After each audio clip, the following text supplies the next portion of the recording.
शुक्लांबरधरं विष्णुं शशिवर्णं चतुर्भुजं प्रसन्नवदनं ध्यायेत् सर्वविघ्नोपशान्तये। व्यासं वसिष्ठनप्तारं शक्तै पौत्रमकल्मषं पराशरात्मजं वन्दे सुखतातं तपोनिधिं। व्यासाय विष्णुरूपाय व्यासरूपाय विष्णवे नमो वै ब्रह्मनिधये वासिष्ठाय नमो नमः। अविकाराय शुद्धाय नित्याय परमात्मने सदैकरूपरूपाय विष्णवे सर्वजिष्णवे। यस्य स्मरणमात्रेण जन्म संसारबन्धनात् विमुच्यते नमस्तस्मै विष्णवे प्रभविष्णवे। ॐ नमो विष्णवे प्रभविष्णवे। श्रीवैशम्पायन उवाच श्रुत्वा धर्मानशेषेण पावनानि च सर्वशः युधिष्ठिरः शान्तनवं पुनरेवाभ्यभाषत। युधिष्ठिर उवाच किमेकं दैवतं लोके किं वाप्येकं परायणं स्तुवन्तः कं कमर्चन्तः प्राप्नुयुर्मानवा शुभम्। को धर्मः सर्वधर्माणां भवतः परमो मतः किं जपन्मुच्यते जन्तुर्जन्म संसारबन्धनात्। श्रीभीष्म उवाच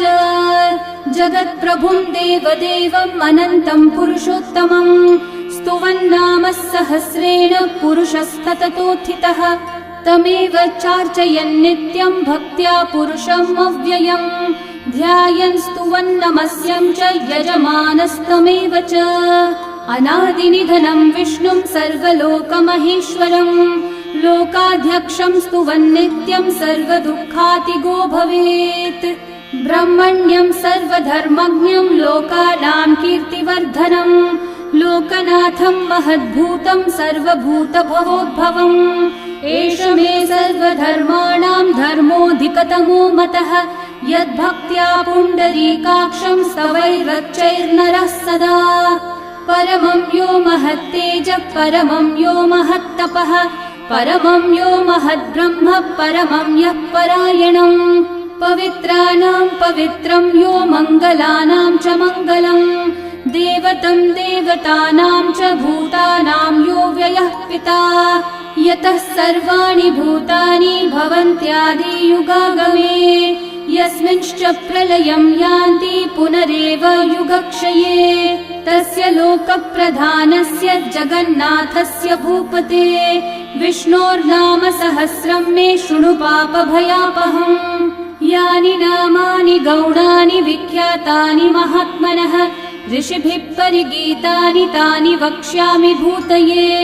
ऋषिर्नाम्नां सहस्रस्य वेदव्यासो महामुनिः छन्दोऽनुष्ठुप् तथा देवो भगवान् देवकीसुतः अमृतांशोद्भवो बीजं शक्तिर्देवकी नन्दनः त्रिसामा हृदयं तस्य शान्त्यर्थे विनियुज्यते। विष्णुं जिष्णुं महाविष्णुं प्रभविष्णुं महेश्वरम्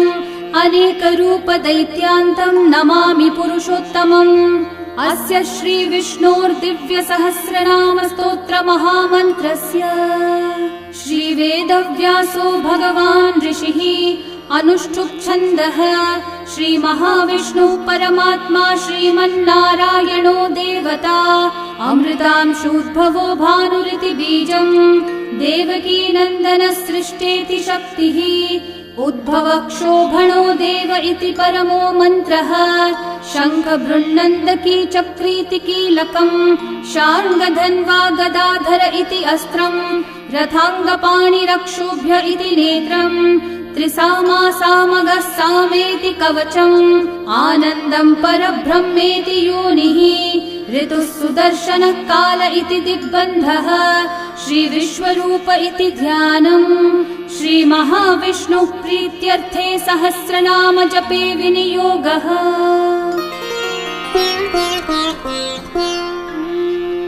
ध्यानम्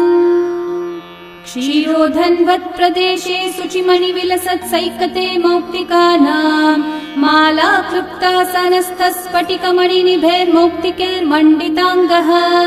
शुभ्रैरभ्रैरतभ्रैरुपरि विरचितैर्मुक्तपीयूषवर्षैः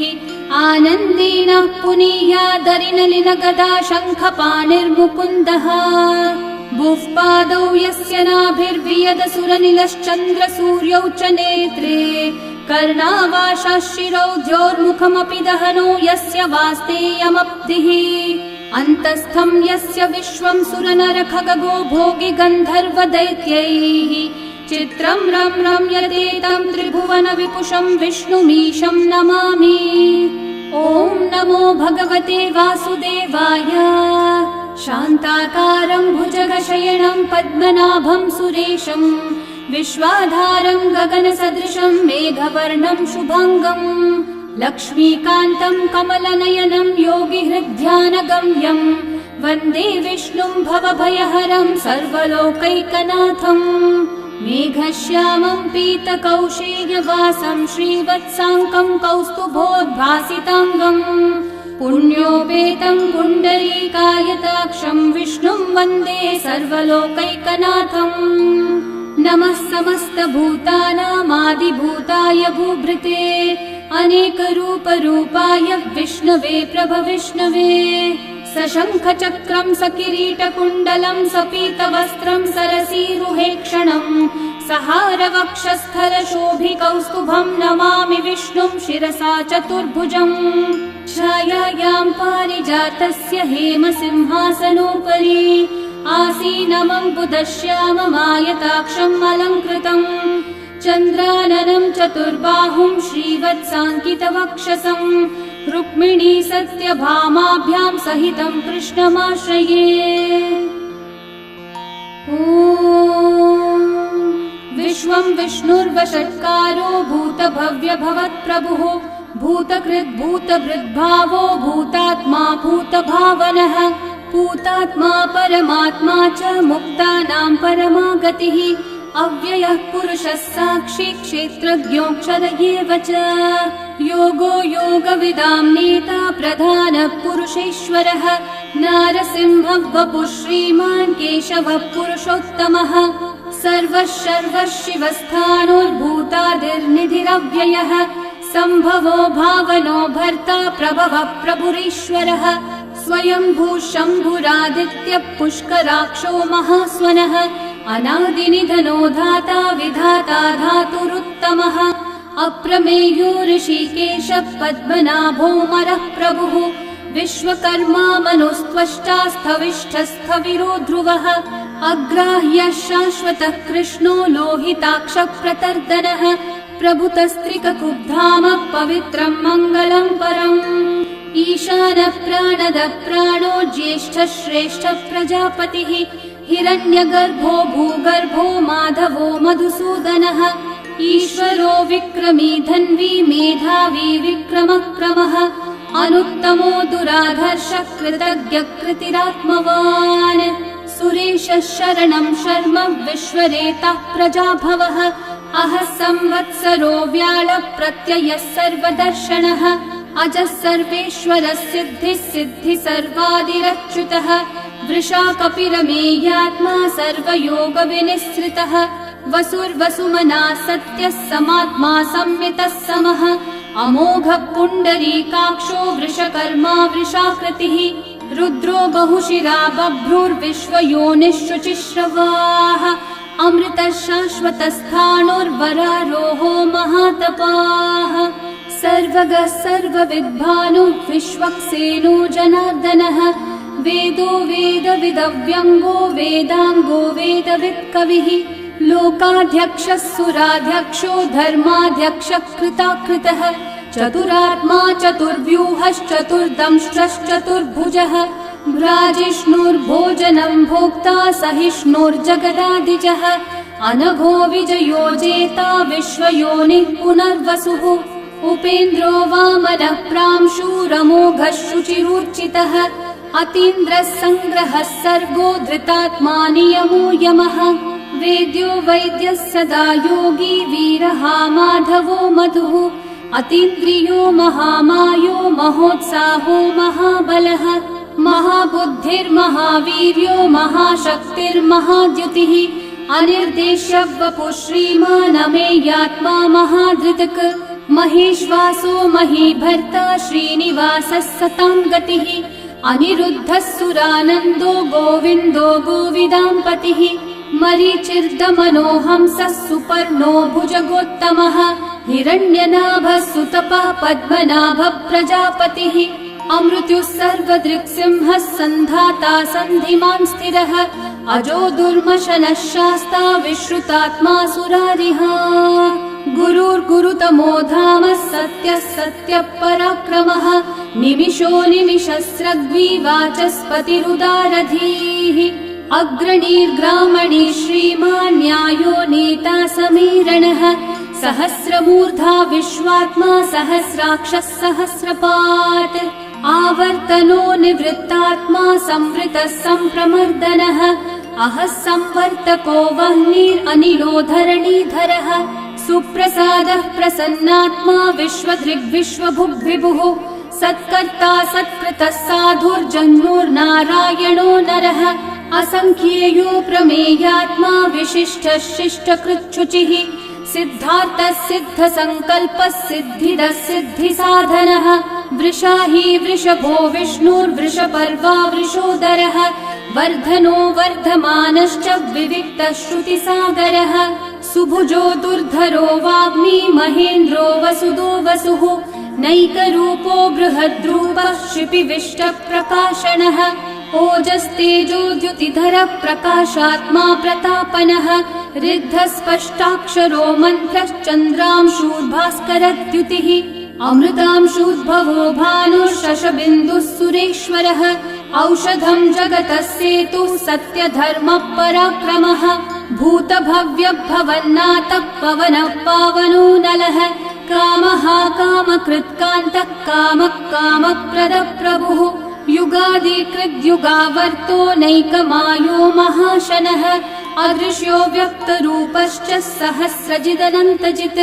इष्टो विशिष्टशिष्टेष्ठः शिखण्डी नहुषो वृषः क्रोधः क्रोधकृत्कर्ता विश्वबाहुर्महीधरः अच्युतः प्रथितः प्राणः प्राणदो वासवानुजः अपान्निधिरधिष्ठानम् अप्रमत्तः प्रतिष्ठितः स्कन्दः स्कन्दद्धरो धुर्यो वरदो वायुवाहनः वासुदेवो बृहद्भानुरादिदेवः पुरन्दरः अशोकस्थारणस्थारः शूरः शौरिर्जनेश्वरः अनुकूलः शतावर्तः पद्मी पद्मनिभीक्षणः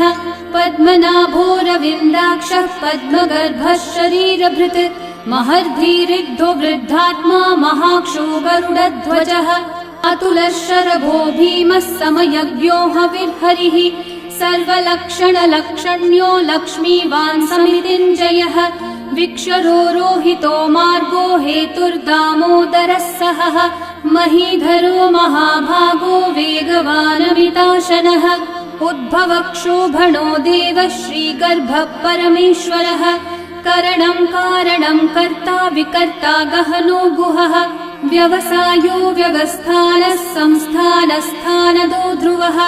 परर्धि परमस्पष्टः तुष्टः पुष्टः शुभेक्षणः रामो विरामो विरतो मार्गो नेयो नयो नयः वीरशक्तिमतां श्रेष्ठा धर्मो धर्मविदुत्तमः वैकुण्ठः पुरुषः प्राणः प्राणदः प्रणवपृथुः हिरण्यगर्भः शत्रुघ्नो व्याप्तो वायुरधोक्षजः ऋतुः सुदर्शनः कालः परमेष्ठी परिग्रहः उग्रः संवत्सरो दक्षो विश्रामो विश्वदक्षिणः विस्तारस्थावरस्थानु प्रमाणं बीजमव्ययम् अर्थोऽनर्थो महाकोशो महाभोगो महाधनः अनिर्विण्णस्थविष्ठो भूर्धर्मयूपो महामखः नक्षत्रनेमिर्नक्षत्री क्षामः समीहनः यज्ञयुज्यो महेज्यश्च क्रतुः सत्रं सतां गतिः सर्वदर्शी विमुक्तात्मा सर्वज्ञो ज्ञानमुत्तमम् सुव्रतः सुमुखः सूक्ष्मः सुघोषः सुखदः सुहृत् मनोहरो जितक्रोधो वीरबाहुर्विदारणः स्वापनः स्ववशो व्यापी नैकात्मा नैककर्मकृत् वत्सरो वत्सलो वत्सी रत्नगर्भो धनीश्वरः धर्मगुग्धर्मकृद्धर्मी सदसक्षरमक्षरम् अविज्ञाता सहस्रांशूर्विधाता कृतलक्षणः गभस्तिनेमि सत्त्वस्थः सिंहो भूतमहेश्वरः आदिदेवो महादेवो देवेशो देवभृद्गुरुः उत्तरो गोपतिर्गोप्ता ज्ञानगम्यः पुरातनः शरीरभूतभृद्भोक्ता कपीन्द्रो भूरि दक्षिणः सोमपो मृतपः सोमः पुरुजित्पुरुसत्तमः विनयोजयः सत्यसन्धो दाशारः सात्वतां पतिः जीवो विनयिता साक्षी मुकुन्दोमितविक्रमः अम्भो निधिरनन्तात्मा महोदधिशयोऽन्तकः अजो महार्हः स्वाभाव्यो जिता मित्रप्रमोदनः आनन्दो नन्दनो नन्दः सत्यधर्मा त्रिविक्रमः महर्षि कपिलाचार्य कृतज्ञो मेदिनीपतिः त्रिपदस्त्रिदशाध्यक्षो महाशृङ्गकृतान्तकृत् महावराहो गोविन्दः सुषेणः कनकाङ्गदी गुह्यो गभीरो गहनो गुप्तश्चक्रगदाधरः वेधास्वाङ्गोजितः कृष्णो दृढसङ्कर्षणोच्युतः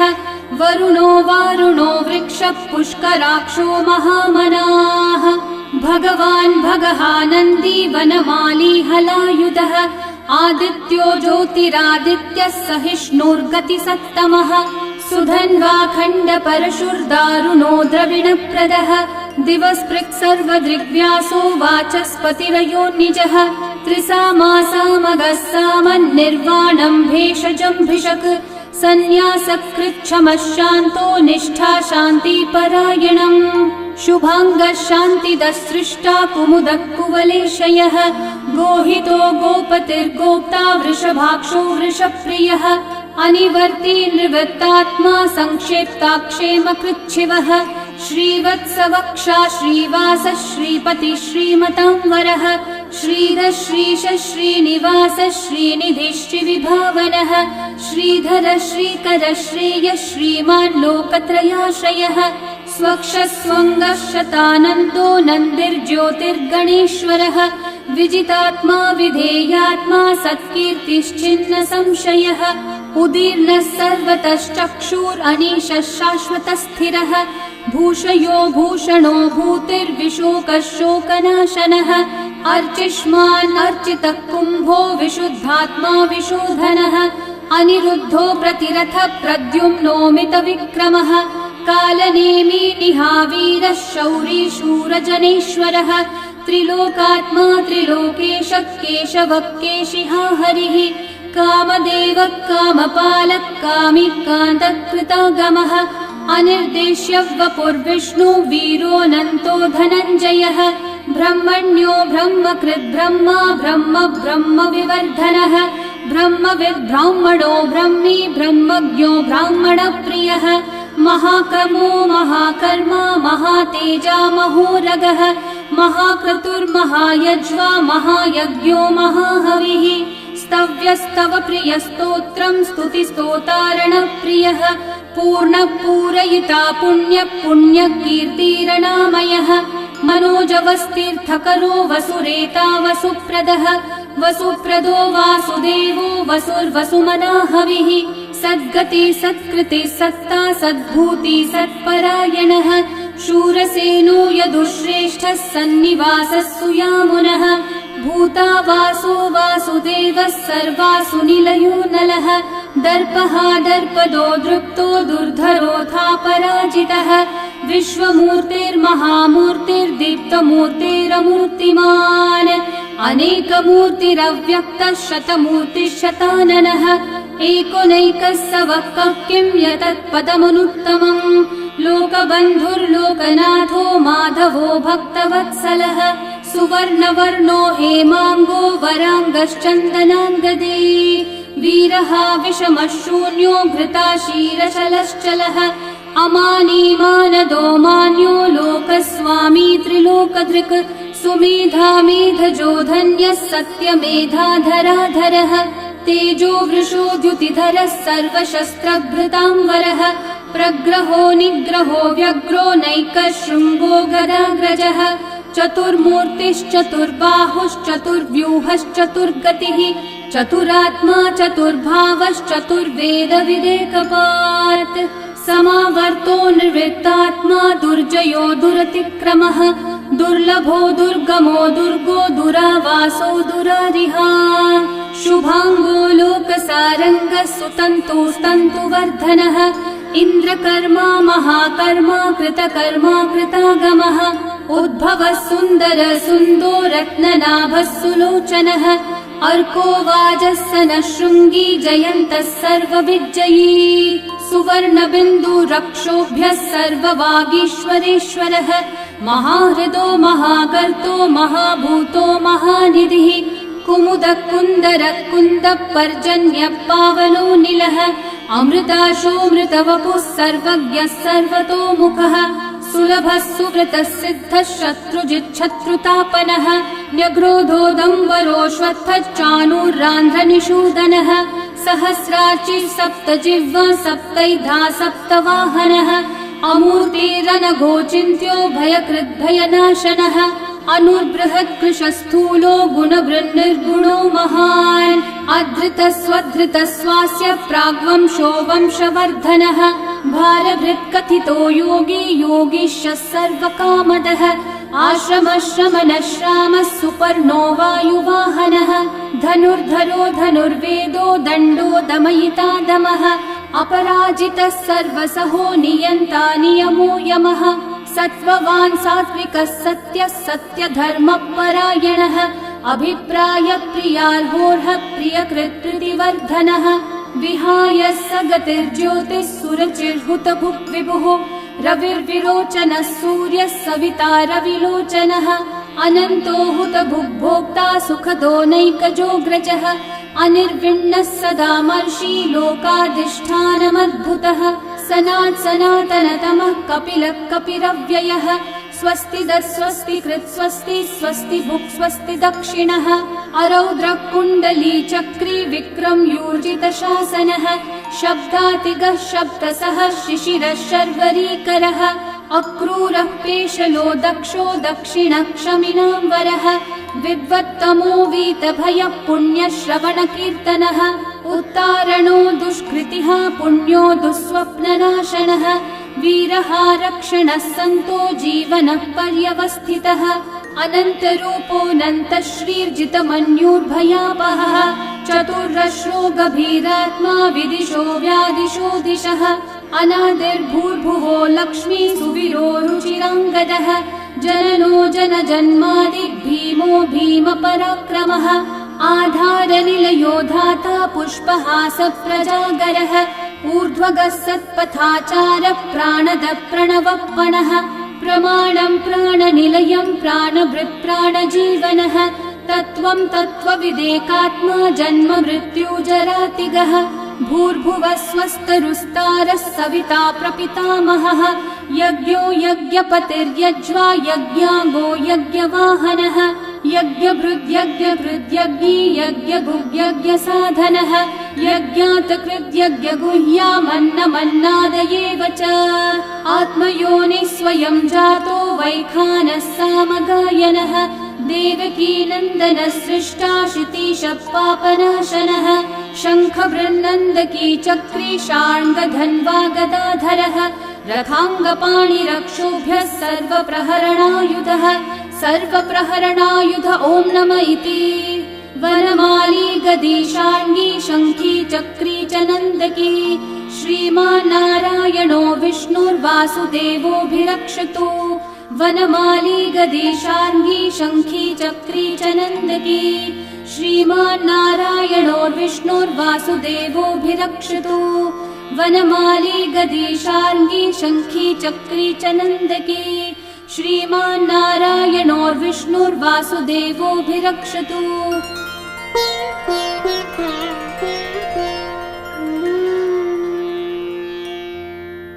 इतीदं कीर्तनीयस्य केशवस्य महात्मनः नाम्नां सहस्रं दिव्यानामशेषेण प्रकीर्तितम्। य इदं शृणुयान् नित्यं यश्चापि परिकीर्तयेत् नाशुभं प्राप्नुयात् किञ्चित् सोमुत्रेह च मानवः। वेदान्तगो ब्राह्मणः स्यात् क्षत्रियो विजयी भवेत् वैश्यो धनसमृद्धः स्यात् शूद्रः सुखमवाप्नुयात् धर्मार्थी प्राप्नुयात् धर्मम् अर्थार्थी चार्थमाप्नुयात् कामानवाप्नुयात् कामी प्रजार्थी चाप्नुयात् प्रजाम्। भक्तिमान् यः सदोत्थाय शुचिस्तद्गतमानसः सहस्रं वासुदेवस्य नाम्नामेतत् प्रकीर्तये। यशः प्राप्नोति विपुलं याति प्राधान्यमेव च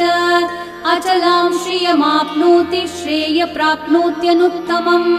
न भयं क्वचिदाप्नोति वीर्यं तेजश्च विन्दति भवत्यरोगो द्युतिमान् बलरूपगुणान्वितः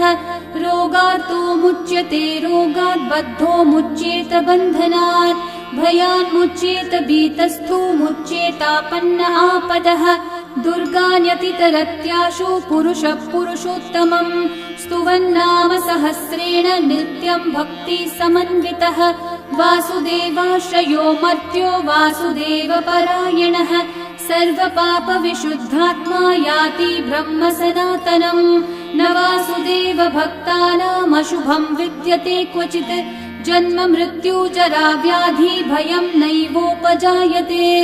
इमं स्तवमधीयानः श्रद्धा भक्ति समन्वितः